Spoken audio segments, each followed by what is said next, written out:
Yan, good day mga boss. Meron tayong nire-repair ngayon yung ating washing machine. At dati naman tayong electronics technician. Susubukan ko pa rin yung kakayan kung makakaya natin. Ang naging issue kasi nito is yung ating dryer, no? Yung spin dryer natin. Kung mapapansin nyo, wala pa naman itong alog. Wala pa naman. So, bibigyan ko kayo ng mga tatlong tips kung ano yung mga na-encounter natin na common issue o nagiging problema ng ating mga washing machine, mga boss.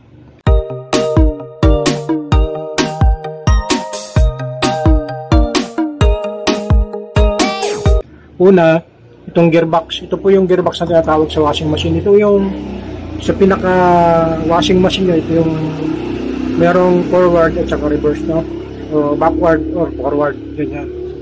Pangalawa, tip number 2 is yung ating capacitor. Check natin to kung mayroon ng problema. Kasi minsan, kapag kasira na yung ating capacitor, tetest natin yan. Pwede kayong gumamit ng analog na kagaya sa akin or digital. Meron din akong digital, no? Para ma-check natin kung buo pa. Ito naman, dahil gumagana to at wala namang problema, base sa experience ko, bilang isang electronics technician, hindi pa yan sira. Kasi maganda pa yung ikot ng ating washing machine, ano? Yung ating ikot nito ng motor ay okay na okay pa kapag pinapagana. Wala pa akong naririnig na nag-i-stack up or nagiging dahilan para po malaman natin kung yung capacitor ang sira. So dito po malalaman nyo na kapag may problema yung capacitor. Ang naging issue lang nito ay yung ating spin dryer. Pangatlo, kapag magche-check kayo ng spin dryer, syempre may lock po yan Ito. Ayan. Yan po yung pinaka preno, kumbaga, preno. Meron yan parang brake pad na nasa meron po yung brake pad. Ayan. Yan po yung nag-hold dito sa ating spin dryer motor. Ayan. Ito po yung washing machine motor, ito naman po yung spin dryer motor. Yung ibibigay kong tip sa inyo, tandaan nyo po na ito yung tip number 1, tip number 2, at saka tip number 3. O, ayan, no? Paano po ba natin malalaman kung may problema na yung ating capacitor or yung ating dryer or yung ating washing machine? Gaya po ng sinabi ko, ito po yung tip ko sa inyo, number 1, na nasisira. Tip number 2, ito yung nasisira. Bago po kayo pumunta rito, ito po yung pangatlo. Itong dalawang motor na to. Yan po. Tapos tip number 4, check nyo kung maluwag na rin yung inyong fan belt. Sa klase ng fan belt ko ay okay pa to. Okay pa to. O ayan o. Makikita nyo okay pa naman. Wala pa naman siyang crack. Ang palatandaan kasi nito kapag ka nag-crack na or sobrang luwag na. Ito naman ay hindi pa. Hindi naman natin lilinisan dahil ang naging sira lang naman, naging issue lang naman is naglalak yung ating spin dryer. Yan po yung tip number 3 ko sa inyo, no? Check nyo lang po to o kaya hubarin nyo, kalansayin nyo. Huwag nyo lang tanggalin yung mga wire para hindi naman po kayo magkaroon ng problema, no? Simple lang naman po pag magkakalas kayo, may mga tornilyo lang naman po yan sa body, no? Mga ilang tornilyo, siguro mga 8. Tapos, meron yan mga lock. Ito pong washing machine motor natin, may lock yan dito sa ating gearbox. No? Dito po sa ating gearbox. Meron yan, ito po yung nag-hold yung fan belt. Ito lang naman po. Ngayon, kung tatanggalin nyo po itong gearbox, magpapalit kayo, meron po yung, ayan, pan o LC. Ayan. Hindi po yung LC niyan. Dito naman po, pag tinanggal nyo ito at pagpapalit kayo dito, bilangin nyo yung tit na lang nito, hindi pala dun sa pan. Dito po pala kayo magbilang sa tit nitong gearbox natin. Yun po yung papalit nyo dyan. Kasi baka mamaya, iba yung tit na makakuha nyo, hindi papasok yung inyong LC. Yan, at dahil ito yung naging sira natin, ginawa ko, ay chinek ko, tinanggal ko to. May mga lock bolt naman yan. Yan, meron pong lock bolt yan na yan.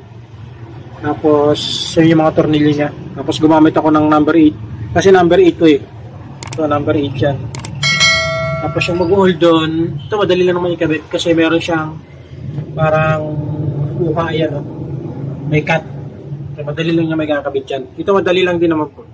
Din po sa mga gustong mag-repair o mag-check ng inyong mga washing machine, kung malayo kayo sa mga area ng mga electronic shop o mga technician, ito naman po yung paraan. Sana po makatulong itong video para sa inyo. No? Simpleng check o simpleng repair lang. Ito po yung ating water drain mga boss. Yan. Ang ginawa ko para hindi na siya mag-leak, nilagyan ko siya ng silicone paste, no? Itong silicone paste na to, ganito po. Bili po kayo ng mga ganitong silicone. Ayan, sealant. Na pwede po sa mga tumatagas yan. Pwede po yan. O kaya yung gusto nyo, yung pinakamahal, yun, pwede po yun. Kung may pera naman kayo, pwede kayong bumili ng panglagay yung silicone paste na mas matibay, no? Meron po kasing gray yan, meron kagaya sa akin white, meron pong clear yan. Ayan. At yun mga boss, no? Ito lang yung ating issue, yung ating spin dryer. At ito yung ating ni-repair. Wala naman ako ibang nakita dahil kung mapapansin nyo, paikutin natin. Dapat ganyan po yung ikot ng ating spin dryer kasi matulin po ito eh. Siguro nagtataka kayo bakit isa lang yung capacitor. Nandiyan na po yan, naka-connect na po yan dun sa ating control, no? Meron na pong connection dyan. Ito po kasi kailangan talaga nito para po sa spin dryer. Kasi pag pinihit po natin, dapat normal na ganyan yung niya, no? Pagka nag-lock po kasi yan, ipreno niya dito. Doon po yung nagkakaroon ng issue kapag yung inyong spin dryer nag-init. Huwag lang po masusunog. Kasi kapag nasunog po yan, wala na po tayong magagawa kasi papalitan na natin ang buo yung ating motor. Tsaka po pala, no, may nabibili na ngayon mga waterproof na spin dryer motor tsaka yung washing machine motor. May nabibili na pong waterproof niyan.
Yan mga boss, testingin natin ngayon, paigutin natin.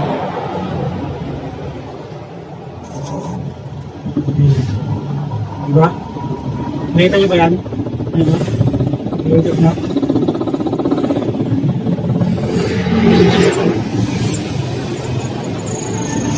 Yan yung ating spin dryer motor mo.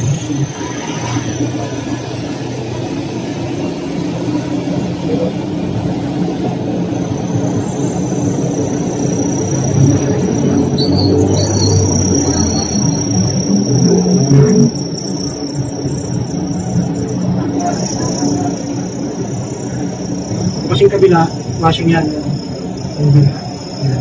Nakabit dyan sa gearbox.